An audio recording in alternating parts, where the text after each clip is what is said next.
Welcome to a Wonder Junkie podcast. I'm your host, Ryan Anderson.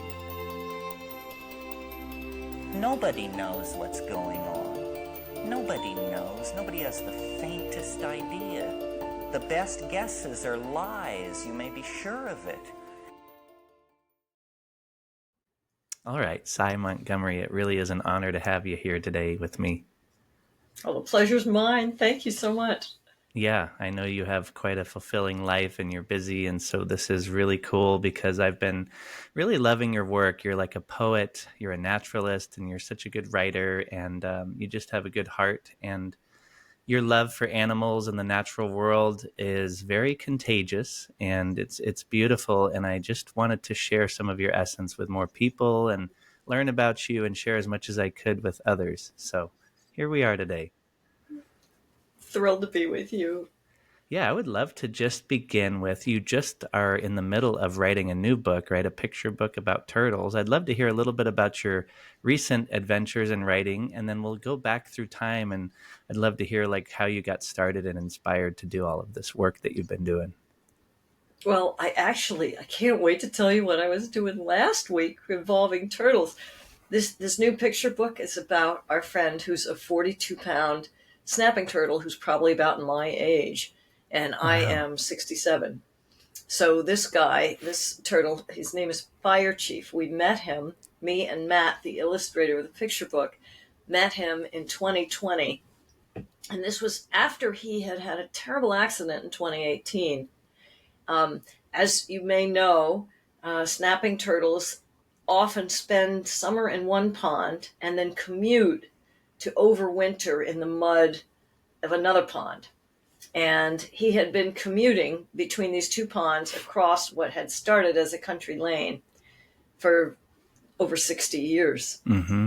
And one day he was unlucky and he was hit by a truck. Oh, man. And his shell was shattered and his back legs were paralyzed. His tail couldn't move. And the firefighters, he was called Fire Chief because he lived in the summer in a pond in back of a fire station. Wow. And all the firemen and fire people knew him. That's so cool. These like brave people that rush into the burning buildings, such as yourself, to save people, they weren't quite sure how to pick up a 42-pound giant snapping turtle who'd just been hit by a car. So they wisely called the experts. And two skinny ladies, one of them blind, came rushing out from Turtle Rescue League with their kayak and launched the kayak into the pond and pulled the turtle out of the water. And of course, he was in a terribly bad mood. He was horribly injured. He didn't know these people. Something awful had just happened. Surely they were predators. And they got him into a box. They took him back to the hospital. So by the time we met him, it was 2 years after this injury, and his shell had started to heal. Mm-hmm. And with turtles, their nervous system some of it can regenerate. So the hope was that his legs would move again one day. Wow. So Matt Patterson and I were given the job of doing physical therapy with a 42-pound wild snapping turtle. Wow. That's so and that cool. We did. Well, this is what this new picture book is about. It's his very lucky life to have hatched at all, because most snapping turtle eggs are actually eaten by predators, to have survived his hatchlinghood, because most hatchlings are eaten by predators. Even little chipmunks hold on to them and eat them like hamburgers. Everyone eats little snapping turtles. I mean, crows eat them, and herons eat them, and fish eat them, and frogs eat them, and it's just a miracle that any of them ever survive. And this guy had survived for 6 decades. Jeez. And then one day, one car took him out. So we worked with him for years, and his legs started working again. That's a miracle. And we hoped that we could let him go. So we went to the pond. We found the fire station. We went to the pond. It was a beautiful little heart-shaped pond. And it was in a community where, everyone had loved this turtle. But the road he had to cross, which had been a little country lane 60 years ago, was now a state highway with a yellow line. And even though his legs were working again, what did not work was his 14-inch long tail. Mm. And snappers' tails are as long as their shells for good reason. They need, when they fall upside down, and there's a lot of reasons you might fall upside down, Hmm. you need that tail to flip right side up. And that part of him never came back. Mm. So we knew we couldn't let him go back in his old pond. So what did we do? Well, Matt and his wife Erin were looking to move to the same town my husband and I live in. We found them a house on our street. And the first thing Matt and Erin did was they borrowed a bulldozer and they dug a pond for the chief. And that's where he Dang, lives. that's amazing. What a cool story. And how did you meet Matt? Like, it sounds like you guys have been friends for a long time. Yeah, well, we've known each other like 7 years. And in our little part of the world, we live in Southwest New Hampshire, and a lot of us are involved in nature, natural history stuff. So Mm. we were bound to meet. He lived in the town of New Ipswich, which is just about 35-minute drive from Mm. our town, which is Hancock, New Hampshire. And he had read one of my books and written to me while I was on a book tour.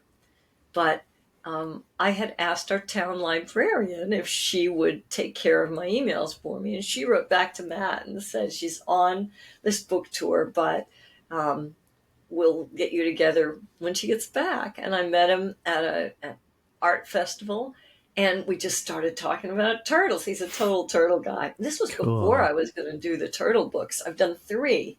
And we just decided we gotta do these turtle books together, and now we're actually working on one on caterpillars, and we want to do one on bats. And he's just That's a amazing. terrific guy and a dear friend, and I owe this friendship to turtles. That's beautiful. It sounds like your life has really unfolded in that way where you meet the right people at the right time and the right animals. And it's very serendipitous, but it's all meant to be. And so now Fire Oh, Chief is just happy and living in this pond because you guys created that for him. And that's such a cool story.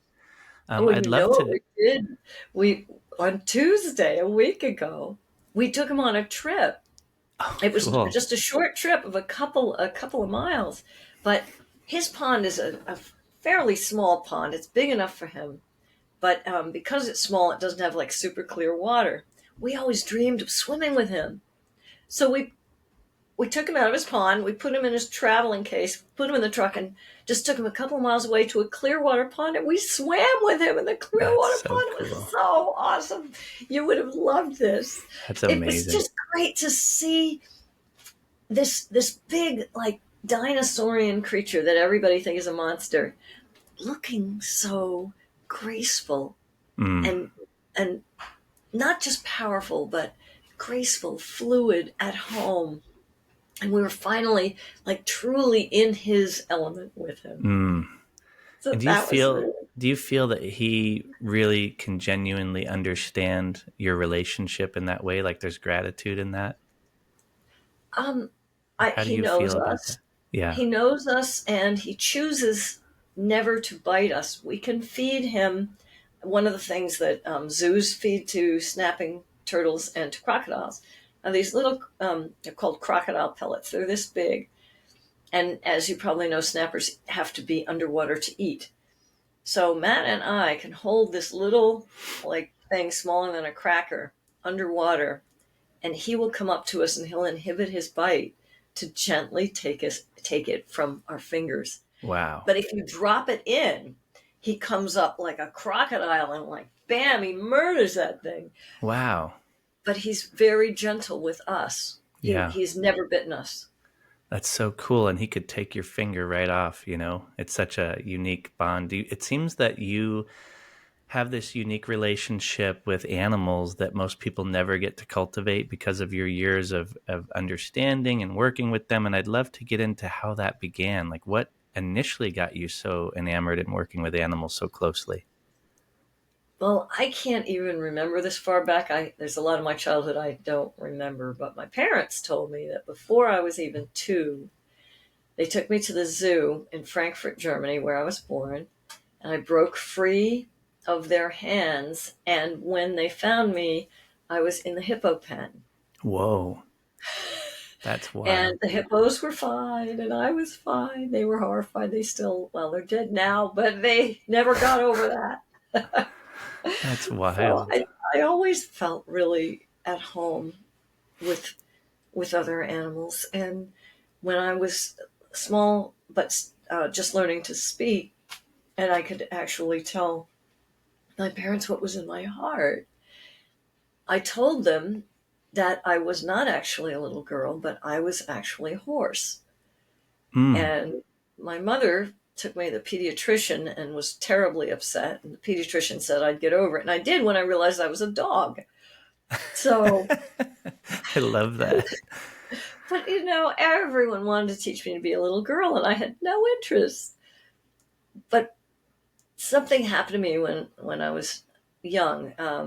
My aunt later told me that I'd been shaken and strangled, actually. My mother found having this shrieking baby very upsetting, which, Mm. understandably, and apparently I would always scream during the cocktail hour when she wanted her martini. Mm. So, and I realized that, shaken baby syndrome is something that people are aware of now, but back then, I guess that's how you got your baby to shut up. I don't know. But when I was the age at which children are normally running around and vocalizing and growing, I was not. And my parents didn't want to have a kid that never learned to speak or walk or anything like that. So I think in desperation, they got me a dog. And her name was Molly. Mm. And I've got her picture on my desk. Here she is, Oh, my how cute. girl. And Mm-hmm. she was a puppy at the time. But even though I was technically older, I recognized that she was maturing faster than I was. And so she was like my older sister, and I wanted to be Mm. just like her. I could see, here was somebody who could see in the dark, who could hear sounds that I couldn't hear, who could smell stuff that I didn't even know was there, and who kept tabs on all of the wild animals outside. So I wanted to be just like her. And That's essentially, beautiful. that's what I've tried to do, to follow in her paw prints and try to learn about the wider, wilder world that she knew. And that's what I've done with my life. And it's all because of Molly. Goodness, that's a beautiful story. How long did Molly live? She died when I was in high school, my second high school. So let's see. I mean, she was definitely in her teens. Small dogs like Scottish Terriers live a long time, but not long enough. Mm. Yeah, I bet that was heartbreaking too, to lose her. Oh, oh my gosh. Your Oh, the first worst. first love. Yeah, and it doesn't get any easier. It No. never gets easier. And man, it's a testament to the love they give us that we're willing to do it again and again and again. It's Yeah. it's hard to think of anything that's more painful than losing somebody who gives you that kind of unconditional love and who gives you entree into another world, really. Mm. Yeah, how beautiful. I had a dog growing up. I always have had dogs, and my first one got hit by a car right in front of me and Oh my literally God, that died poor in my thing. arms as I was carrying her. I was probably 12 years old. It was so bad, right? And so heartbreaking. Oh, And poor then thing. I just always have had this deep love, especially for dogs, but all animals. And my last dog, she was a little blue pit bull. I rescued her and she lived 11 years and she was my best teacher. So when you talk about animals as teachers of unconditional love and presence and how they're just so present and no matter what, they're always up for anything. I used to remember just being so excited to go out on a walk or whatever with her because she would make me appreciate the walk more than anyone on the planet could. So she taught me to slow down and enjoy life and to be more present. So yeah, it's cool. And there's your Oh, dog right there. yeah, my So big guy. He's just Thurber. He's such a so then good where did boy. it go from high school? Did you always just feel like you connected more with animals and the natural world in that household that you grew up in and then it just went into more and more fascination with animals from there or Yeah, I always, I kind of always wanted to do exactly what I'm doing. Mm, But that path, how do you make a life out of that? And, I was born in 1958. And I remember in school, they gave us this, it was actually an army test to see what our skills were. And there were different ones for boys and girls. And for girls, the skills that you might be right for were like mother, teacher, stewardess. That was an exotic one. But none of them were like firefighter or underwater explorer or, mm-hmm. none of them were anything that I wanted to do. Um, but you just make your own path. And it's not Mm, like you can go to college and just major in jungle exploring. Um, so I just took a lot of classes. I triple majored. I would have had a fourth one in biology, but my major were magazine journalism, French language and literature, and psychology. And I got out of school and worked for a newspaper for 5 years. And then I had a chance to visit Australia. My mm, father gave me a ticket, and I'd always wanted to go because of all the cool animals there. mm-hmm. But I didn't just want to vacation. I wanted to learn and I wanted to do something to help these animals. So I found this organization that you may have heard of called Earthwatch. And Mm-hmm. they pair paying laymen with scientific projects around the world for a period of time that you don't have to quit your job to do it. It might just be 2 weeks. And Wow. so I went to South Australia and studied the southern hairy-nosed wombat with Dr. Pamela Parker of the Brookfield Zoo in Chicago. And after those 2 weeks, she said, I wish I could hire you to work as an assistant for me, but I don't have that kind of budget or position. I wish I could give you an air ticket so you could come back here next year again. Mm, She said, I can't do any of these things, but should you find yourself in Australia interested in studying something, you could stay at my camp and I would give you food. wow. So I quit my job at the newspaper, got myself a tent, and moved to the outback where I lived for 6 months and Wow. studied emus. That's amazing. Following your passion. Yeah. And at that time, my now husband, we weren't married then, he was working on his first book. We met in college. He had hired me onto the daily college newspaper. He was the managing editor. And while he was writing his first book, he had stayed with me because I had this fabulous $198 a week job at the newspaper for 5 years. Uh, and he just took our stuff while I was in Australia and moved to this little carriage house in New Hampshire because we both knew I wasn't going to come back from living in a tent and want to struggle in a pantyhose again and Yeah. go in the office. And that's how I began living this life of doing exactly what I wanted and all Mm, animals all the time. And it has been a blast. It has wow. not been particularly secure. Yeah. My husband is also freelance, and we have never been working with any kind of a net. You know, no one wanted to give us a mortgage because we were both freelance. Banks hate that. Happily, we'd saved so much money because we're cheap that the bank couldn't turn us down. We had such a big deposit we could put down on this place here, and I've never regretted it for a single minute. That's amazing. And it takes courage to do that. A lot of people would rather, I think, stay safe and, live in society in the ways that we're all taught. But you seem to go, you know what? It's more important for me to do what I love. And it's really inspiring, I think, because everybody has that yearning, but not many take that risk because of usually financial security, I think, and just scarcity or all these little subtle fears or even societal pressures or all the things that you're told would be unsuccessful and la la la. But you've lived a full on life of just following your heart, which is incredible. I think that's why I really wanted to talk with you because it's really inspirational. It's a great life, and I'm taking my vitamins and hoping it's going to keep lasting because I'm loving this life. I love this planet. Mhm. Every day I feel like I have everything I want.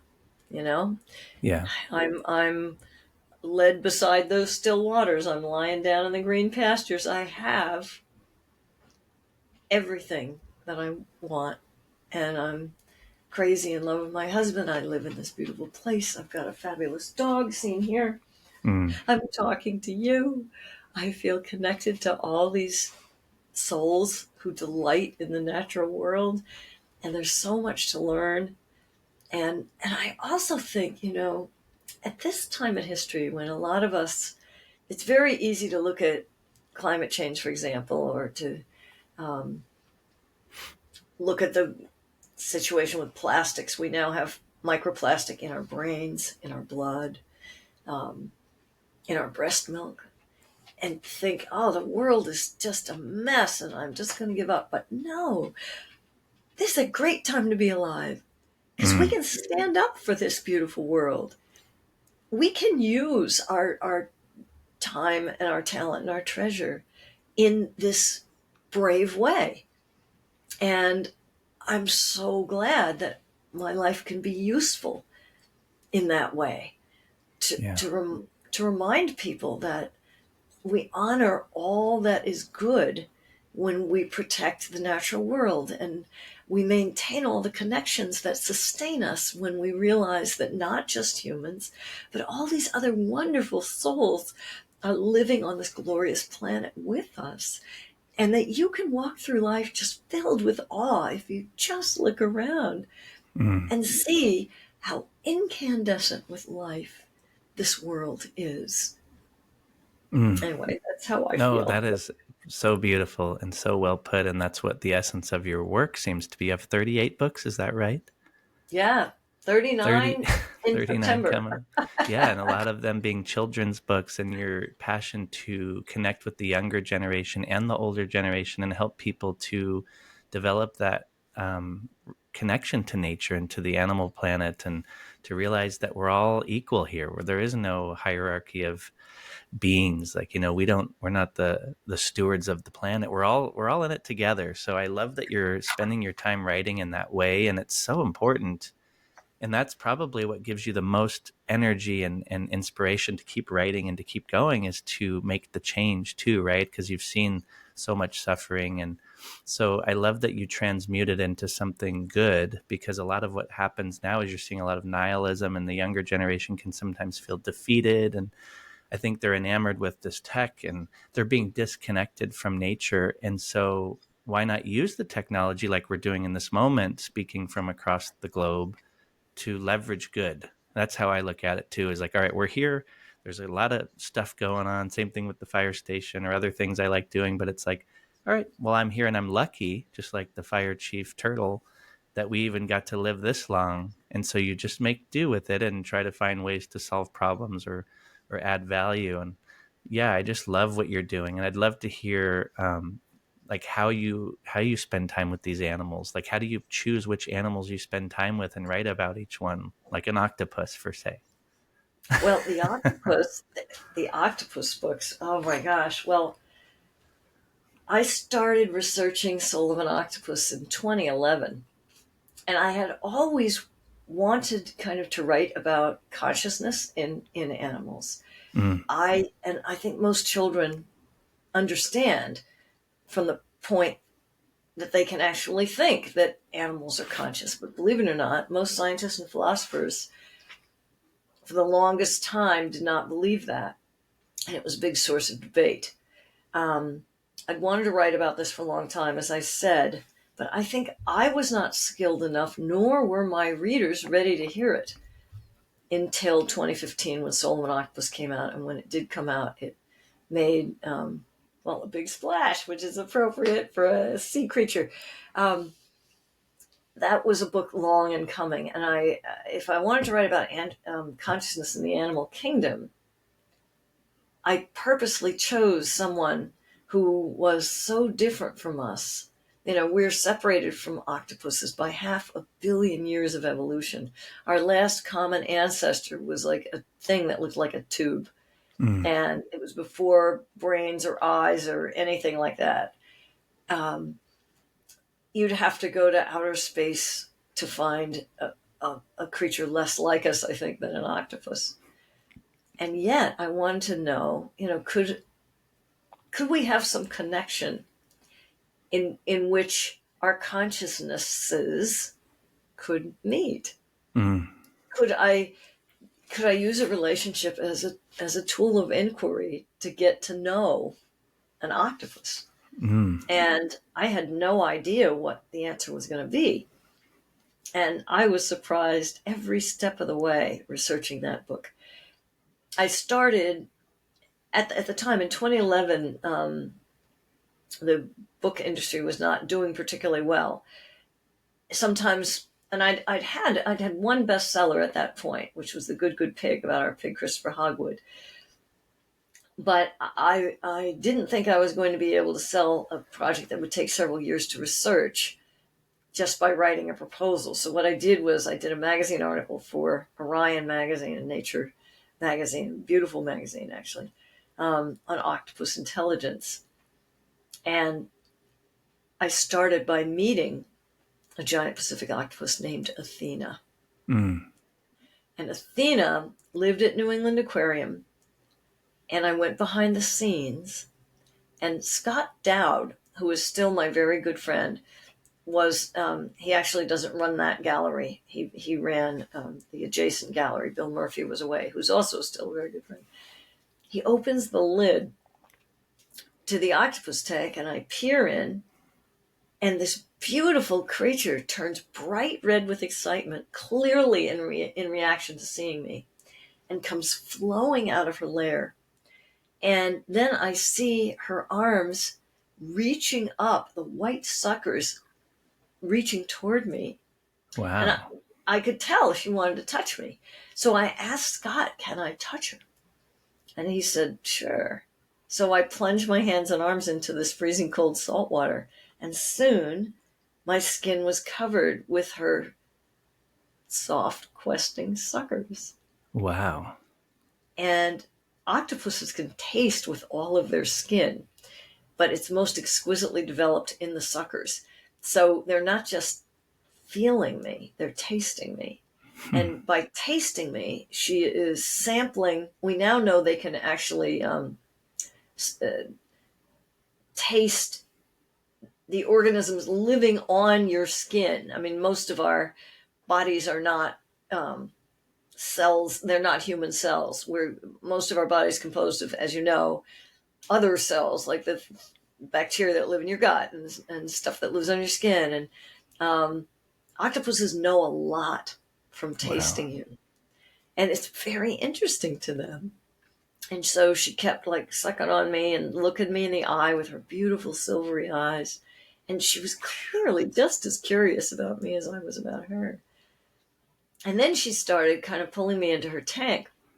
And she wasn't pulling me in to eat me, I don't think. I wasn't sure that I could tell what an octopus is feeling the way you can tell what a horse is feeling or a dog is feeling. A dog, you can look at them and see if they're happy to see you or if they're very nervous, or, a horse is the same thing. You just look at their ears, you look at their face.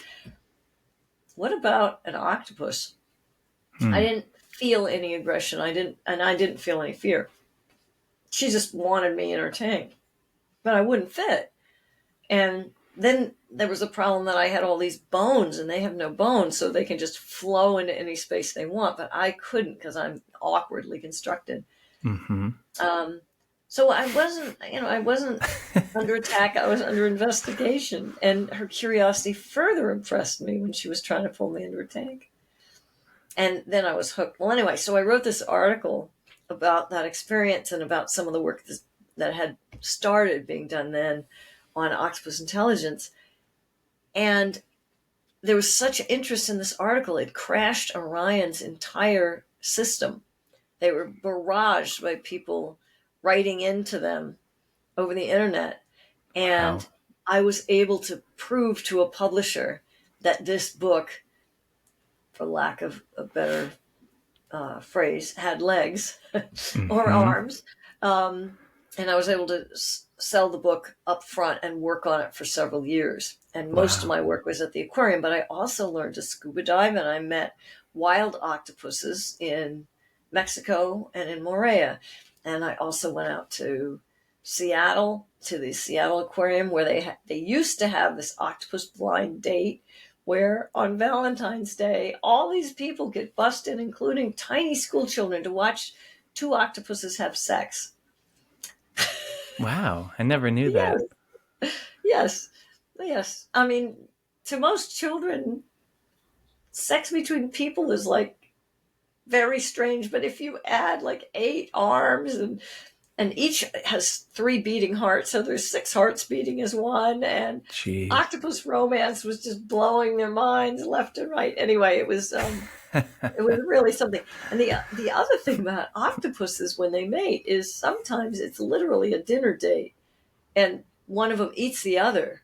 Oh, So it's quite fraught. I mean, if you think the dating scene for humans is rough, just imagine. At least you don't have to worry about your date eating you most of the time, but that's a big problem for octopuses. hmm. So that's why they finally got rid of the octopus blind date, because there was too much of a chance that cannibalism would happen. Wow.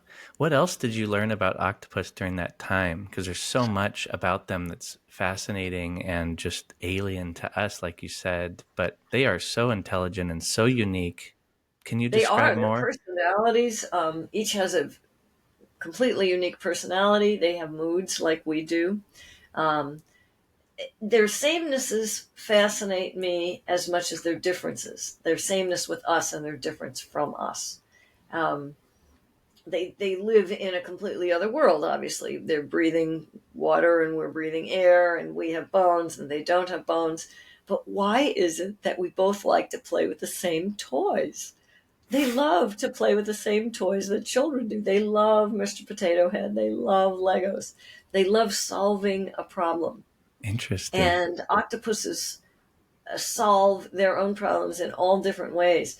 There's one octopus this I read about who was bothered by the harsh light overhead over his tank. So somehow he managed to shoot water out of his funnel and short that light out. And he Wow. did it again and again and again and again. He constantly was doing it, and they can aim absolutely perfectly. And finally, he got through to his keepers. Like, I don't like that light. I don't like that light. You got to change that light. So they Mm, changed the light so it wasn't bothering him anymore, and everything. Then he stopped shooting it. wow. That's super cool. And what about hummingbirds? They're something I love and have a deep connection with. I'd love to hear a little bit about and help others hear a little bit about what you've learned about hummingbirds. Oh gosh, this was a wonderful opportunity. Um, I met this wonderful woman who lives in California who's a hummingbird rehabilitator. Specifically, she raises for release orphaned baby hummingbirds. Wow. And you cannot imagine a creature more pathetically vulnerable than an orphaned baby hummingbird. I mean, hummingbirds, as you know, they're made of air.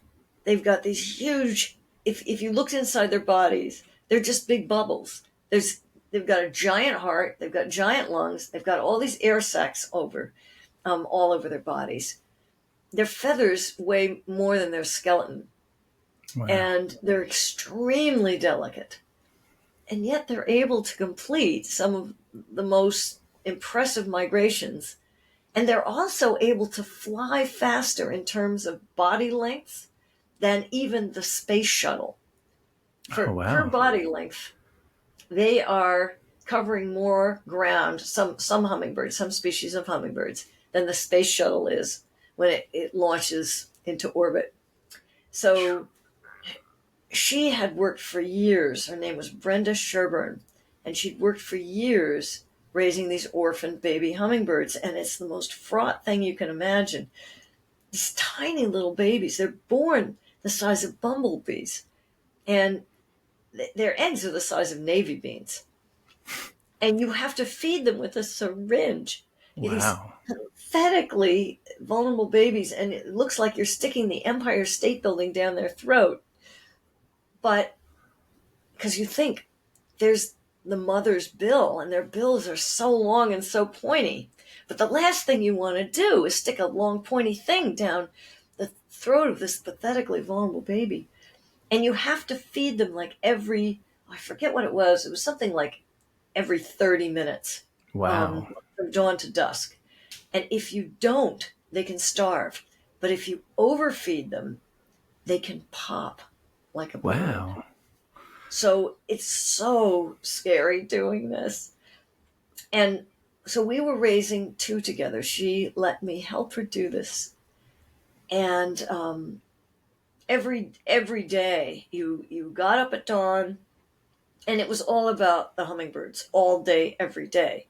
You could not go to the gym for a workout. You could not work on a painting or writing. You could not do a very long phone call. And the stuff that they eat, you have to prepare it fresh because it goes bad. People don't realize that hummingbirds depend not just on nectar, but also on insect food. So we would have to catch these little fruit flies, stick them in the freezer, and then grind them up with a mortar and pestle and mix it with this very precisely calculated sweet formula that we would put into the syringe to feed them. So it was now we did sleep at night because hummingbirds also sleep at night, but all day long, this was your devotion. Wow. And for this reason, there's very few people who do this. Yeah. Because most people want to do something else at some point. Yeah, that she's given her whole life to this, huh? She has. She no longer does it actually, but she did it for many, many years, and she's saved hundreds of little baby hummingbirds. And then when the hummingbirds get their feathers and they start to learn to fly, I mean, normally they would have their mother there helping them learn to fly. Well, I don't know how to fly, and Brenda doesn't know how to fly. So what she did was she would set up a series of like little, almost like jungle gyms for the birds so that they could train themselves. So, first there would be two perches and they'd be this far apart, and we'd see, can you get from this perch to that perch? And then it would be a larger cage and they would be this far apart. And then, you would stop feeding them with the syringe and they would have to learn to hover. And then you would take them outside so that they could see the other hummingbirds. And sometimes the other hummingbirds would come and basically kind of give them the finger, because hummingbirds are, as you know, they can be really vicious. And the Aztecs used to say that they were dead warriors come back so they can fight even harder as little hummingbirds. I didn't know that. Yeah. So creating that insect mix, was that because she watched hummingbirds so much she just started to learn how to create this habitat and this way of feeding them? Like, because the hummingbird would eat the little bugs and it would go in and they'd regurgitate? Or how did the hummingbird actually feed its youth? Well, that's what the hummingbird does, yeah. They go out, they eat like 500 insects a day, and they sip from hundreds of flowers, and they keep that material in their crop, and they regurgitate it. There. And so what she was trying to do was mimic that. And there is a small community of hummingbird rehabilitators that swap information and what works and what doesn't work. And she was very much, a part of that important community of people who care. And I was so moved by her devotion. I was also so moved by these helpless, nothing could be more helpless than baby hummingbirds. And I was deeply moved by the fact that these pathetic orphans grow up to rule the sky in a way that no other bird does. It's amazing. And I've heard hummingbirds can recognize faces. Is that true? Has that been proven? Or? Oh, absolutely. Absolutely. Because they come up and hover right in front of you, and it's like they know that you're their friend or something. Have they done that to you? Yeah. Oh, yeah. Yeah. I have them out front and out back, and I just make little sounds to them. And I've even shown my friend, they're like, you're not talking to your hummingbirds, people that are disbelievers. And I'll just hold the hummingbird feeder up and they come up right in front of me and they like to hover. And it's like, they're just communicating with you. That's so great. Yeah, they totally do that. They also come and get people. Like you're inside in the Yeah, kitchen, come and they feed look me. at it. The feeder, garçon, garçon. I need my refill now. That's so So yeah, cool. they definitely would know Brenda and come to her as they would to their mother when we let them go. They stuck around for a while when we let them go, and the other birds were, of course, beating them out and trying to get them away from the feeder, and it would be like, what am I going to do? And they would come and get you. And Wow. the wild hummingbirds didn't want to get as close to you as the one that you had raised, and Mm-hmm. apparently they may know that and be seeking refuge with us. Okay. That's So really cool. I did a book called Birdology, in which hummingbirds were a chapter, and then I did a book just on hummingbirds for adults, and then I did a book for young readers called Brave Baby Hummingbird, Mm. about how even though you may be a relatively hopeless little creature, you may one day grow up to be the ruler of your world if you can just find the courage to get through what the world demands of you. And if a Mm. hummingbird can do it, you can do it. I mean, That's I never beautiful. say those things, but you show those things. And kids are so smart. They get it. Even little kids who can't read yet, and they're having this book read to them. Little kids get that message. That Mm. if you're courageous, it doesn't matter what kinds of handicaps you might start out with. You might not have parents. You might not have feathers. Your bill may be really stubby. You may not know how to fly yet, but one day you are going to conquer it all. That's amazing. Yeah, and it seems that you really infuse your stories with resilience and courage and awe and wonder. And I'm curious, like with how to be a good creature, things like that. What is it that your writing style is like? Do you start to frame out the essence of what you want to depict and then just describe nature, or how do you write these books to share But these I don't stories? know. I mean, it's sort of. I mean, I do work at it, and it is not effortless, but these things are sort of given to me. That and when I can't believe in myself, when I feel like you're not like such a great writer, you're not so hot. If I can't believe in myself, I can always believe in my teachers, in the animals. And if I just tell their story and let them star, and use myself only as the telescope or the microscope or the binoculars through which the reader is viewing glory that is that individual animal that I'm writing about, I'm going to be all right. Jeez, that's beautiful. Very humble too, and it's like a spiritual experience for you in a way. It's like your stories. It's like you're pregnant with the story and you're giving birth to them in a way, and you're like the middle ground there. Yeah. So, if you had another 5 books, do you have already in mind all these things you want to write of other animal teachers? Like, if you had enough people, if you could be 5 people, would you just start writing furiously, or? Well, I have the book coming out this fall, The True and Lucky Life of a Turtle. I've got a book tour for that. That'll keep me busy. Matt and I are going to be traveling all over the place, which is loads of fun. We're going to Montana, and we're going to Colorado, and I'm going to be going to Utah, and we're going to Indiana, and we're Wow. going down to Maryland, and we're going to be all over New England, and that is like a blast. I love meeting readers. And then I have 3 other books that are kind of coming through the literary python, they're Mm-hmm. One's with National Geographic with a wonderful photographer who did the photo arc, Joel Sartori, and I was privileged to write 20 little essays about different animals to go with that. I did a book on giant manta rays and the work of Dr. Michael Guerrera down in Ecuador. That was a scuba diving expedition. Wow. It was the hardest diving I'd ever done. I got to tell you, I at the end of every day, I was like destroyed. I was so tired. Oh my gosh, it's like a fire hose current. Okay. It's the Humboldt current coming up from Antarctica. Wow. And so it's very swift. Are you a diver by chance? No, but I sure want to be. I know it'll be a big chapter of my life. Yeah. You'll love it.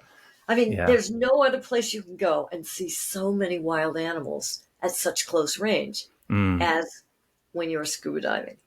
I mean, even going, to the Serengeti where, herds of elephants and wildebeest and zebras and giraffes are all coming through, having hundreds of different species of fish inches from your face. You will love it.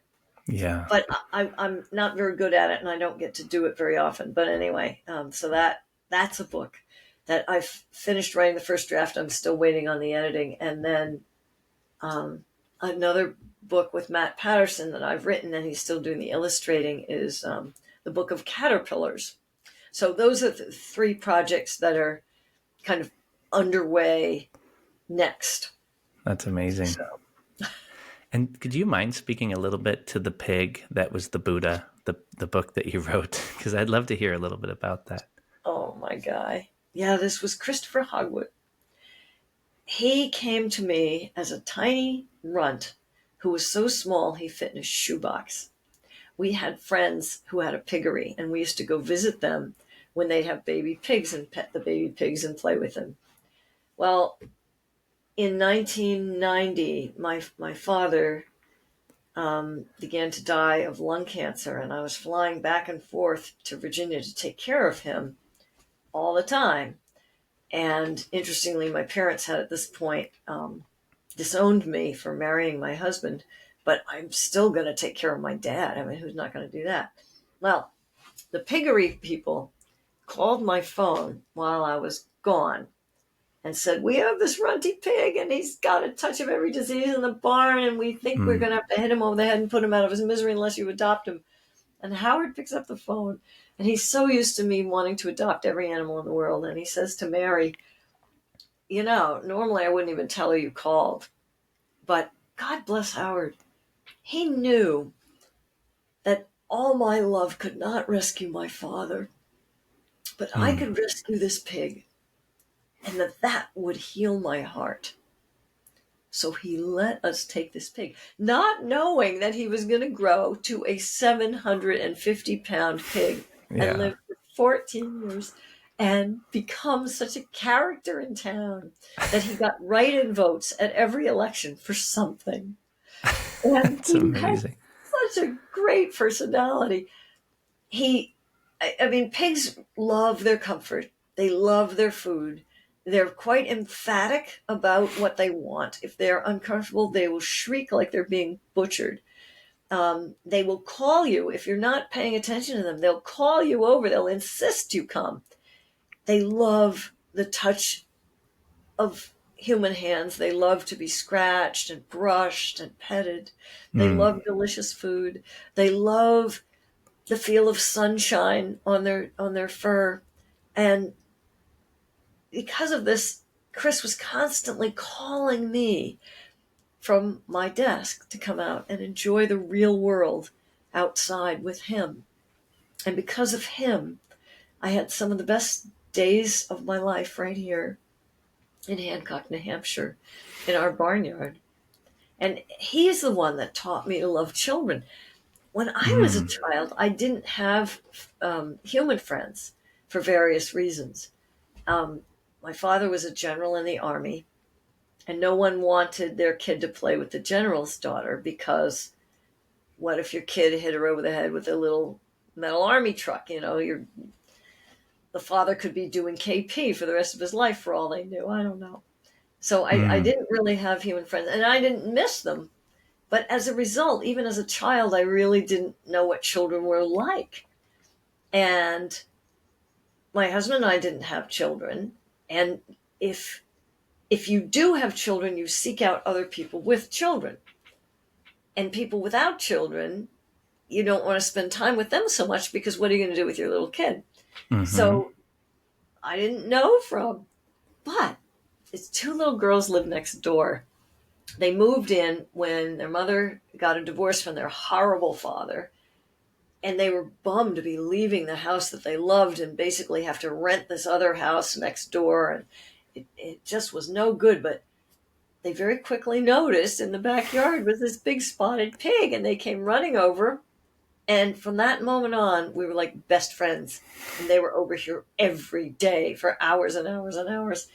And the next thing you knew, all the other kids in the neighborhood were coming over, and we would do pig spa, and we would wash him with warm soapy water, and we would braid his tail, and it was just so much fun.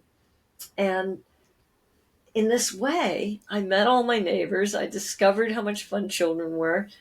And Chris led me out into the beautiful, green, living world So cool. all the time to be with him. That's amazing. What a beautiful story. And I'm curious about how to be a good creature when you were writing that book, and what you were trying to share in that book, and the lessons that you learned from animals. Yeah, that book was not my idea.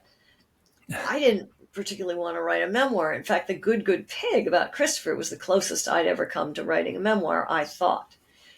Because I just thought, how interesting. Why? Not very interesting. I would much rather write about, the animals themselves.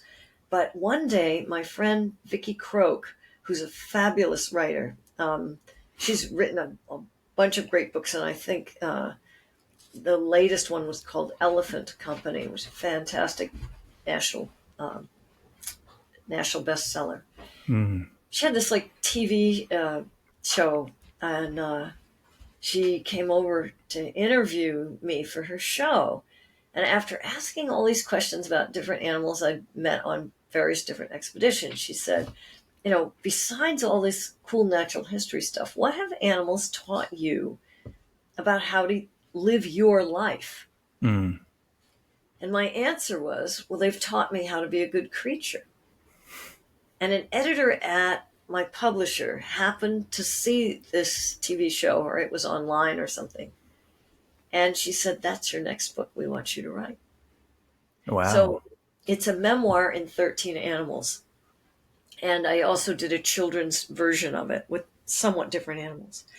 But it takes an individual animal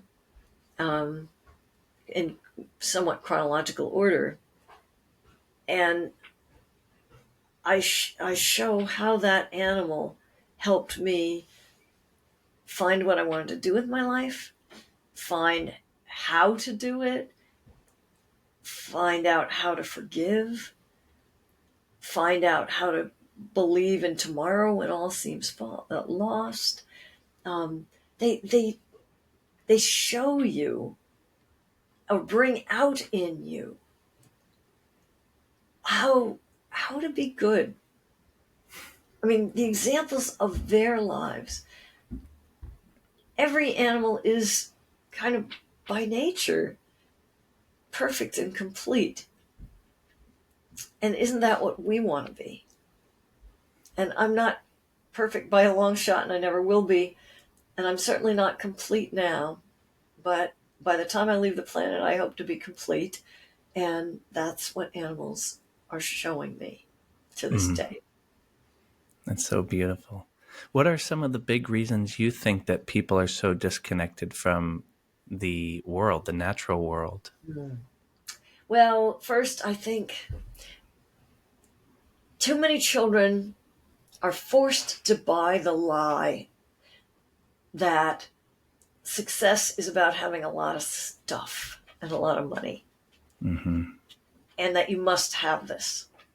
And it's a total lie, and we know this because every wise man ever to have lived, every wise woman ever to have lived, hey, sweetheart, you know all about it, don't you? Thurber, sweetheart. Oh, I know what he's talking about. Okay. All right. Good job. He just wanted to let me know Howard had come downstairs. And now It's he's going back exciting. upstairs. So now we know. Yep. So, oh gosh, why do people get so disconnected? Because kids are force-fed this lie about the world. And most kids know it's not true, but it's so hard when you're little to resist that. And the other thing, I think, is all of, these winking, blinking, beeping technological objects that are demanding your attention all the time. Mm-hmm. And kids are great, though, in the natural world. You can even take a kid to a zoo and, the okapi is walking by, and that's pretty cool. But the kid might be so fascinated by the ant on the sidewalk, he might not even look up. Kids want to lose themselves in the natural world. We were made for this. We are hunter-gatherers, basically. At least we were until minutes ago, and now we're shopper-gatherers. But if you didn't pay attention to the natural world, you'd get eaten by something, and you wouldn't be able to find any food yourself. So everything we as humans, our entire heritage, is focused on observing the natural world and being part of the natural world. So it shouldn't be that hard to flip that switch. And the way I try to flip that switch in my writing is to introduce my child readers to an individual animal who they can meet. Not a what, but a who. With their own likes and dislikes and personality and mystery to them. And I think it resonates with a lot of kids. I'm in touch with a lot of kids I've never met. I correspond with them over the internet. I correspond with them. I've got, oh my gosh, look at this adorable. This is the latest I just got from one of my little friends with all of these wonderful animals on it. And some of these are people that I'll never meet or I met on the book tour, but we've been writing each other for years. One kid I met, I gave a talk at her school, and later she became, for a while, when she was in college, my personal assistant, and now she's a reporter for the Hawaii Public Radio station in Molokai.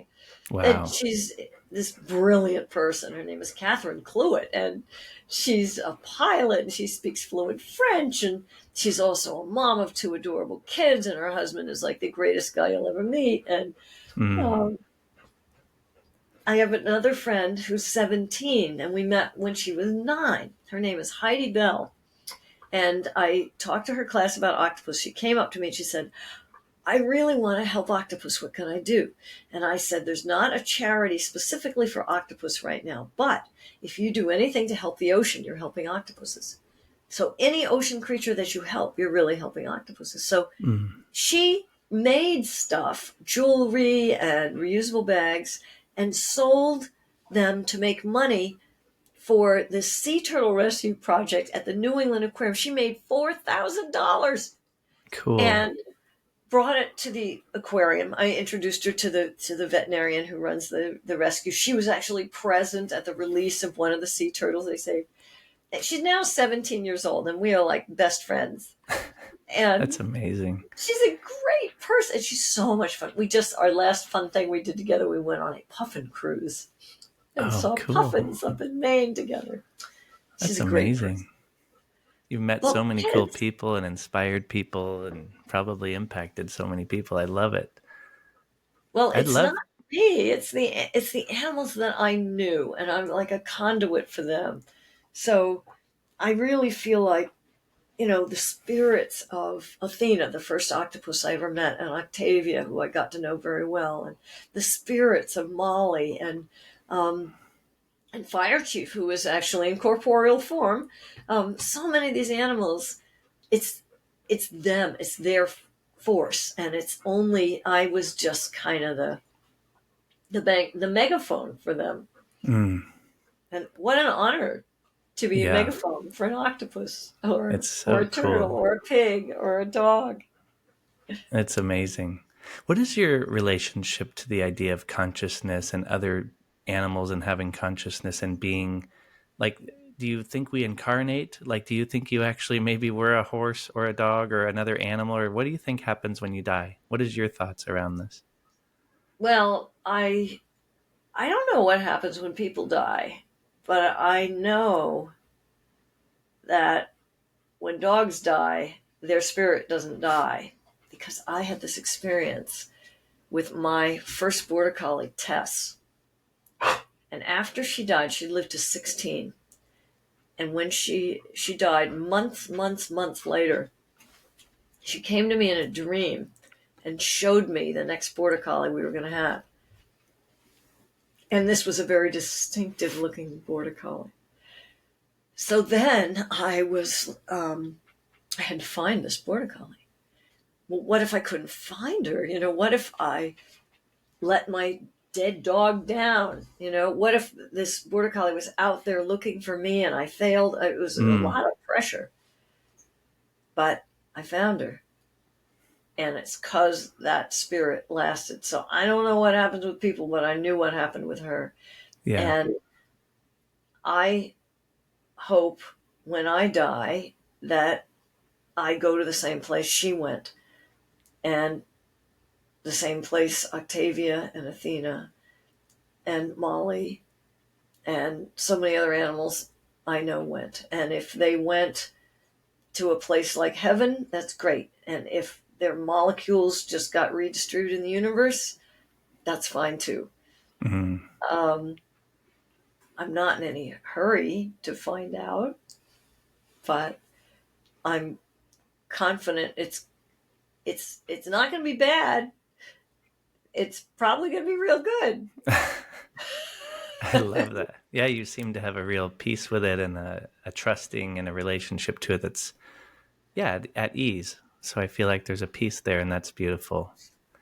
But we all have a lot of friends on the other side, and wherever they are. I like being on this side right now, but I think the veil is thinner than we know. I think they're closer to us than we know. Mm. Sometimes you can feel their presence. And I have a wonderful friend, Steve Norlinger. I met him in the Amazon. He's a former Marine. He's also like a big martial arts guy, and he kind of made it his job to try to clean up junk from the Everglades. He's a great, great soul. And he said this thing to me that has been very helpful. When you're missing someone who has passed, he says, that's their presence you're feeling, not their absence when you miss them. Mm. And that makes it more bearable. I love that perspective. That's a nice flip of it. It's beautiful. I do believe the same thing. I've had deep friends that have passed, and it's so nice to feel connected to them anytime you truly want to. So same relationship to it, where the veil is much thinner than we think, and we just don't know how it works, but it sure is beautiful to be enamored by it and in awe of it, and it's humbling and it's beautiful. Yeah, I think we're on the same page on this and a lot of other things. Yeah, and I don't want to hold you too much, but if you have a moment to speak of the pink dolphin, if you don't, that's fine. But I'm curious totally. about that. Oh, so fascinating. I loved writing that book. That was my favorite book to write at that time. It came out in the year 2000. I'd always wanted to go to the Amazon, and it's just such a vast place. Where do you start? Well, you need a guide, obviously. Well, who has guided humans for millennia? Dolphins. And in the Amazon, there is a dolphin who lives in the river and some of them are gray, but some of them are bright pink. Some of them are bubblegum pink, and some of them are like sunset pink. And they're believed to have magic powers. So how could I not go try to study these amazing creatures. So Mm. I wrote up a book proposal, and my plan was to find out during the wet season, when it changed to the dry season, where did they go when they migrated? Mm. I had gone to a dolphin conference and met Dr. Vera da Silva of the premier natural sciences organization in Brazil called IMPA. And she had presented on how she believed the dolphins were migratory. So I had this thing I was going to try to find out, and that was going to be the narrative scaffolding for my book. Well, this is great. I get my friend Diane Taylor Snow. Here's Diane. She's no longer alive, but I met her in Borneo, where she was taking care of orangutans. She went along as my photographer. We show up in Manaus, Brazil. We sit down with Vera and we say, okay, we're ready to start.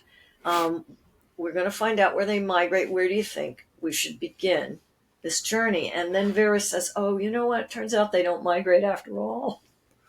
Wow. So, the entire premise of my book has fallen through. Day one. Oh, dear. But oddly, I wasn't completely freaking out. I just had confidence in this project. And since I was in the company of dolphins, I mean, granted, they weren't the kinds of dolphins that most tales are about. Most tales that we know in the West are marine dolphins, but they weren't going to let me drown. So I just went like, where's this going to lead us? And I did follow the dolphins. I didn't follow them from point A to point B, but I followed them through myth and story and into a possible future and into a past. In the prehistoric past, dolphins were related to cows, and they actually were on the ground. They lived on the land and had hooves. Their ancestors had hooves. So I followed them not from point A to point B, but I followed them more like a disciple. That's beautiful. And it was awesome. I went back 4 times. I went to Brazil and to Peru.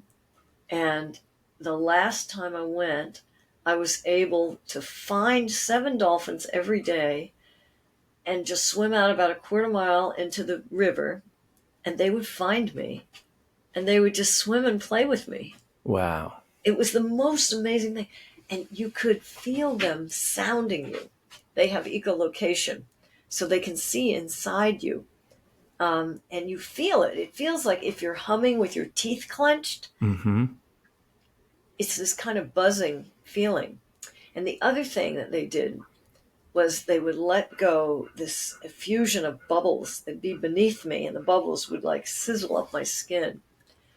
And I didn't know what that was about until I went home, and I was able to find a paper about some captive dolphins in the Duisburg Zoo in Germany, and they did that to each other.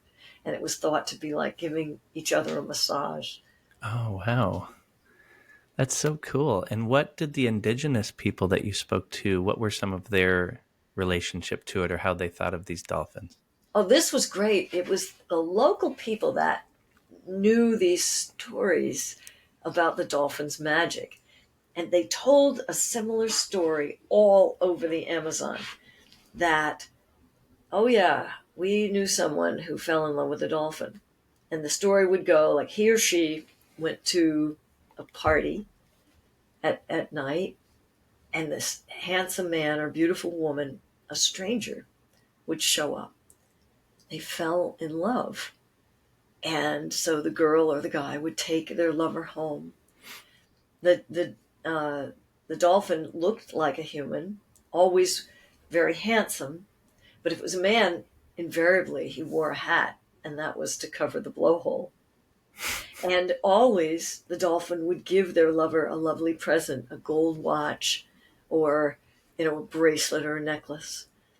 And they would leave it on the bedside table, and in the morning they would wake up and their lover would be gone, and the jewelry will have turned into either a pile of silvery little fish or a crab that crawled away.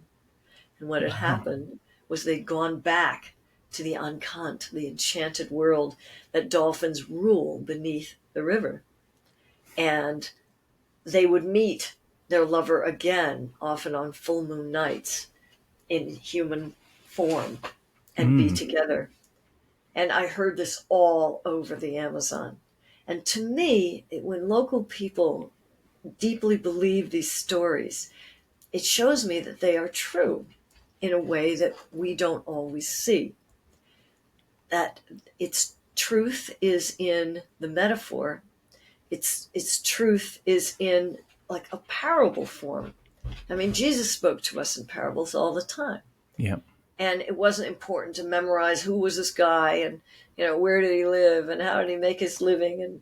And the story had a deeper meaning. And what the story was telling me is that we are married to the natural world. We are in love with the natural world. And we have to honor that relationship. And just because we're different doesn't mean we can't still come together and fulfill each other. I love that. That's so beautiful.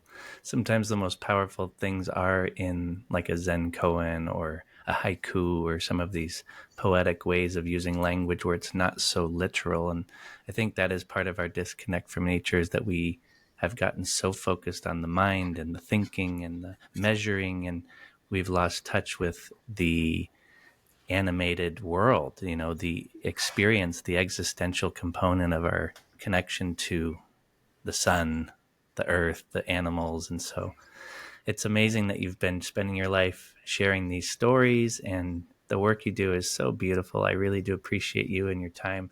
I always ask everybody, if you were going to die today, this was the last day on earth, and you could say something to the world, what would you want to share? I would say thank you. I'm so grateful to be here. I'm so lucky for all of my days on this planet. So beautiful. You are the essence of gratitude. You're amazing, and I really do appreciate you. So thank you so much. I look forward to reading your future work. Oh, the pleasure is mine. Thank you so much. It's been great to talk to someone who's clearly a kindred spirit.